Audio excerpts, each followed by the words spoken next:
सोचिए, समुद्र की गहराइयों में एक पूरा का पूरा शहर खोया हुआ है। ये एक ऐसी कहानी है, एक ऐसी लेजेंड जो हजारों सालों से इतिहास और माइथोलॉजी के बीच कहीं तैर रही है। ये कहानी है द्वारका की। तो सवाल ये उठता है कि क्या हजारों साल पुरानी कोई कहानी, कोई किंवदंती सच हो सकती है?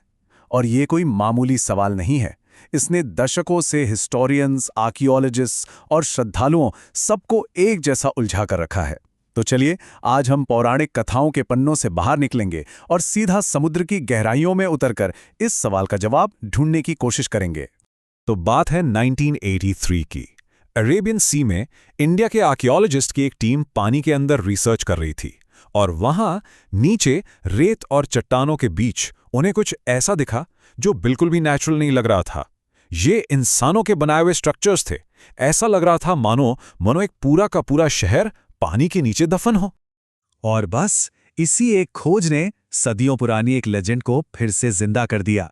एक ऐसी कहानी जो हमारे प्राचीन ग्रंथों में लिखी हुई है। कहानी एक ऐसे शहर की जिसके बारे में कहा जाता है कि उसे खुद देवताओं ने बनाया था। तो ये कहानी शुरू होती है मथुरा से। हुआ ये कि कंस का जो ससुर था जरासंध, उसने मथुरा पर एक दो बार नहीं 17 बार हमला किया।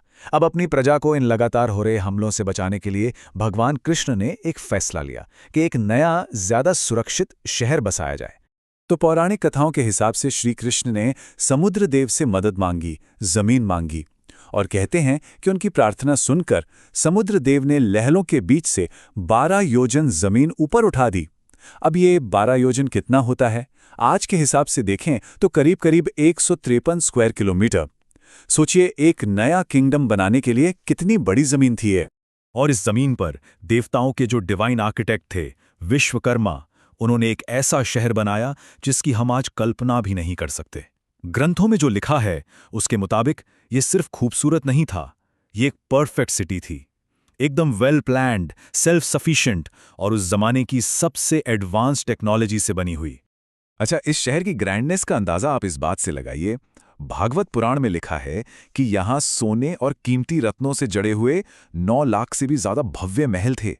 9 लाख मतलब ये एक ऐसी प्रॉस्पेरिटी थी जो आज के स्टैंडर्ड से भी अनइमेजिनेबल है।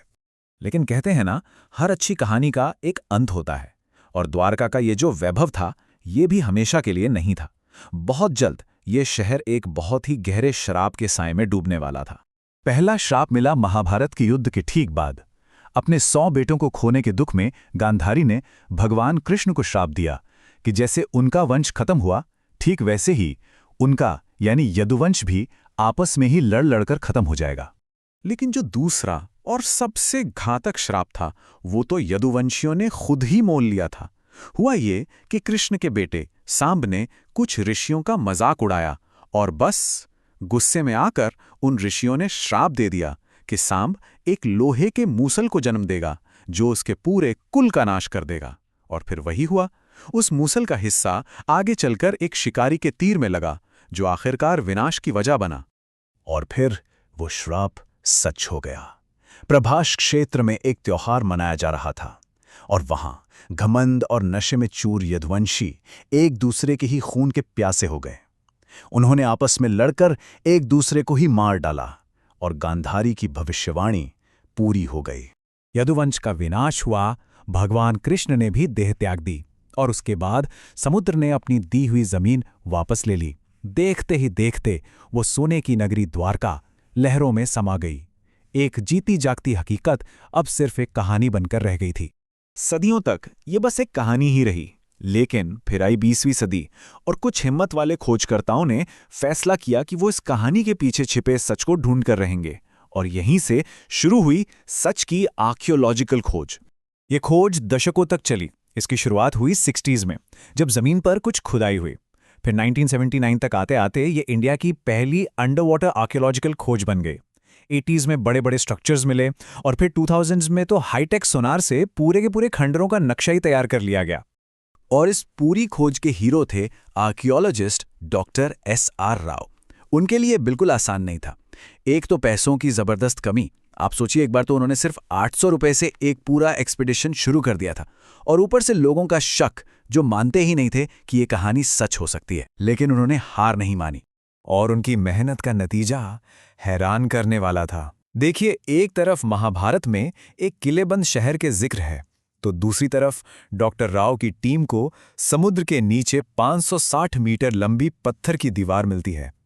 ग्रंथों में शानदार महलों की बात है, तो खोज में 30 से ज्यादा पत्थर के पिलर्स मिलते हैं। एक बड़े बंदरगाह के सबूत के तौर पर पुराने जमाने के एंकर्स, मतलब ये समानताएं इतनी ज्यादा थीं कि इन्हें नजरअंदाज नहीं किया जा सकता था। और यहीं पर आकर ये खोज सिर्फ हिस्ट्री या आर्कियोलॉजी की नहीं रह गई।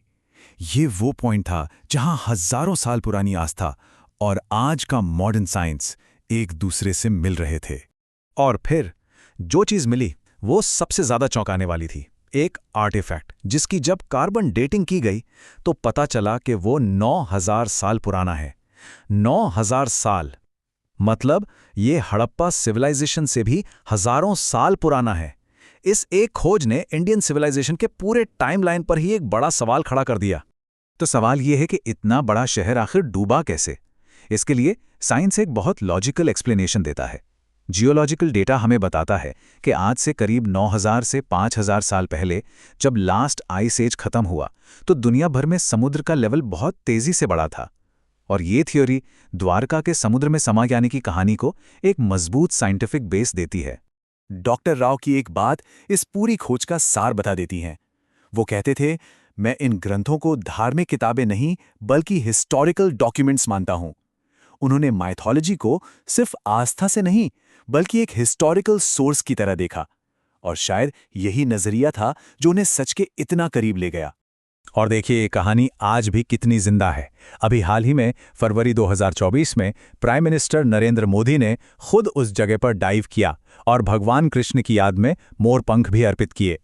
इसके बाद द्वारका की इस विरासत पर एक बार फिर पूरी दुनिया की नज़र है। तो क्या हम ये कह सकते हैं कि द्वारका की कहानी हमें ये बताती है कि कभी-कभी आस्था और विज्ञान एक ही सच तक पहुंचने के दो अलग-अलग रास्ते हो सकते हैं? ये कहानी सिर्फ एक शहर की नहीं है। ये इस बात का सबूत है कि कुछ सच वक्त की गहराइयों में खो तो जाते हैं, लेकिन वो बस फिर से खोजे जाने का इंतजार करते हैं। और कुछ लेजेंड्स कभी नहीं मरते।